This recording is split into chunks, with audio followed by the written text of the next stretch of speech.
I've got some interest looking into last night. What was that?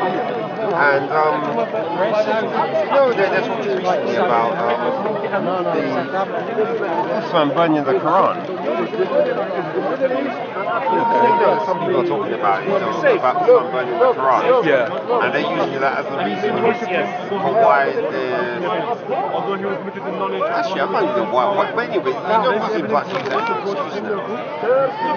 When they talk about the collection of the Quran. So, what they're saying now is that it looks as if that story of Uthman collecting the Quran and then burning the rest of it was actually a fabrication. It's in Bukhari. Yeah, but here's the best part. So, Sahih. Yeah, I know, but here's the best part. They're saying it's a fabrication, so I thought I was listening to what they're saying, thinking, alright, if they're saying it's a fabrication, then usually when something's a fabrication, you can find obvious evidence of that. So I thought, alright, you had Bukhari, and then before him came Tabari. Okay. Yeah, and so what I did last night is I read through volume 15 of Tabari. I didn't read all of it. Well, you got time on your hands. It took a few hours, but because it was 300 pages, it's going to take too long. So why is... Well, I got PDF downloaded, but you can't get... They don't have it like on the website, so you have to download the PDF. Yeah. And so what I did is I searched for Quran in it and just went through all the references. And when you read through it, the Quran is mentioned, and it mentions the Qurra, the ones who recite it. The ones who recite the Quran. They call them Qurra. That's the term they use, even though it's not quite the right term seemingly. And yeah. I know where you're going, but you're actually, you and whoever says that are wrong, because you cannot go against the Sahih Hadith. And the Sahih Hadith says that Uthman burnt Qurans, and that's a fact. All right, who said it was Sahih though? Sahih Bukhari. No, who said it was Sahih? It's in Bukhari. Who said Bukhari was Sahih? All of Bukhari is Sahih. Yeah, but who said that? Someone had to say it. Remember? No, all the Muslims rate Bukhari as Sahih. Huh? They're regarded as Sahih. Yeah, the book is Sahih. Yeah, but someone had to do that. The Muslims, Yeah, the Ummah. what's your point? So every single Muslim agreed that it's Sahih. Every single Sunni Muslim, yes. See, that's the problem. That that statement can't be right, can you? No, how can it not be right? Well, because It was agreed a long time ago by the Ummah, by the scholars, that Bukhari, because without Bukhari, you can't have Islam. All right. So have you ever asked a Muslim or looked up yourself which scholars actually said it was Sahih? What is your point, man? Because someone tells you Sahih. You're not making a good point. I'm sorry to say, but you're not making a point. Sahih, there's no such... The book is called Sahih book. Everything is in Bukhari is Sahih. Yeah, but someone had to do that. And you have to, if you're a Sunni Muslim, you have to believe that Bukhari is authentic. Yes, I know that, but someone had to do that. It wasn't going to be Sahih immediately, was it? So you mean you're getting to the root of it, like how do you know that it's Sahih in the first place? Well, no, but you see, the reason I'm mentioning that is because he's using the Sahih against what I'm saying, but I'm trying to show you that, no, we can go back to Tabari and show that and invalidate Bukhari. But Tabari came after Bukhari. No, Yes, it did. Yes, it did. He came in 923. All right, he came after Bukhari. Actually, you're right. And Bukhari is considered a more trusted source than Tabari and everybody else. It's Bukhari and the Quran. They're almost at the same level. But that actually makes it worse then. Because it makes it worse because then what that shows you is that Tabari did feel that what Bukhari had was fake then.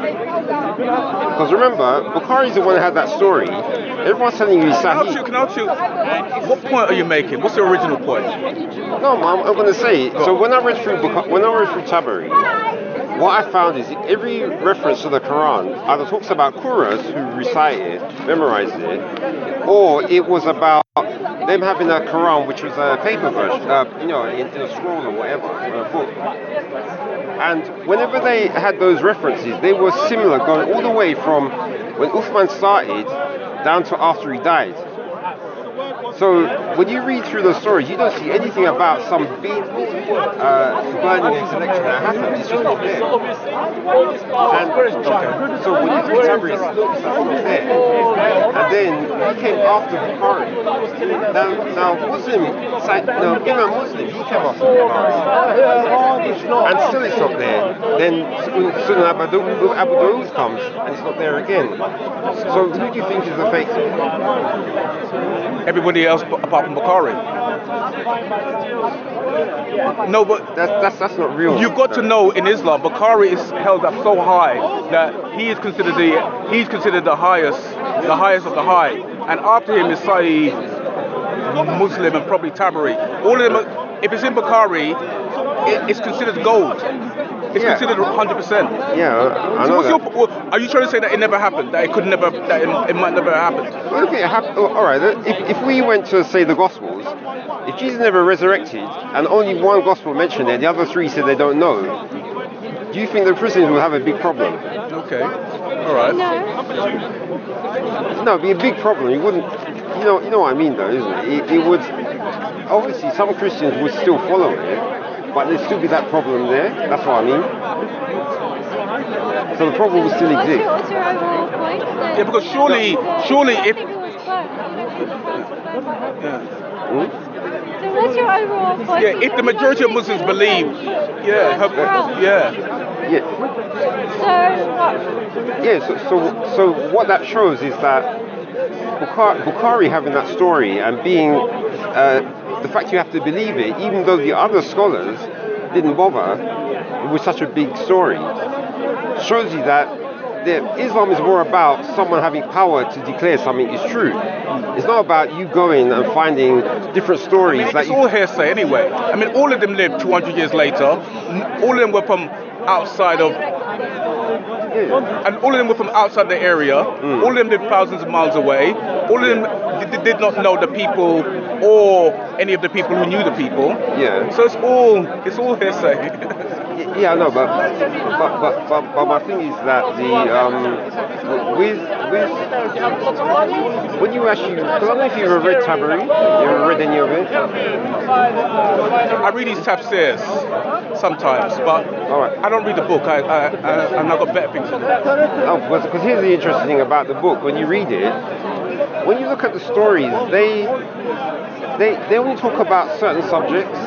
So it's like they're trying to give you their version of what. It's like they're giving you what they want you to know about the situation. Because I'm reading, after reading for a few hours, I noticed that what you're reading is like similar all the way down, and the subjects they go for are similar. Like you know what's important? They always like to tell you who he. You know how a caliph has to sometimes rebuke someone or punish someone. Yeah, that's all over it. So all the people he punished is all down the whole thing as you're reading it. So you can tell that whoever wrote that wants you to know that lots of people were getting punished by Uthman. So is your point that I get your point? It's correct. Yeah. Is your point that this happened or this might not have happened? Is that your point? Yeah. So my point is that. Oh, you two are back again. I like your style. I like it back to back. It's like now you have to apologize for touching her. Yeah, I'm very sorry about that. No, because my point is that if you go by the Bible, all four of the writers definitely said he died, definitely said he resurrected, and definitely said he did miracles. So none of them, there's no dispute in any of those things. Now suddenly someone collects loads of Qurans, burns them, and only one scholar decides that, I'll write about this, and the others say, well, is it important? It is. I mean, you have made a good point, because such an event should be multiple sources. Yeah, and multiple sources. And then Tabari, it should have affected his timeline, but it doesn't. That's the weird thing about it. Yeah, I mean, you make a good point. But at the same time, the Muslims believe it. The Muslims believe it. So you have to go with what they believe. And try to explain to them how the story don't make no sense. Men are polygamous. Oh, I know that, but I love women. What I'd say about what I'm saying here is that this is for the Muslims who think. ones who don't think, you don't know if it's true. 98% you mean? So this is for the 1%. That's how it is. This is for the 1%. Yeah. So it's only thinking Muslims would it work. The ones who don't think, it won't make any difference. Well, I personally would tell my life. Let's listen to their debate.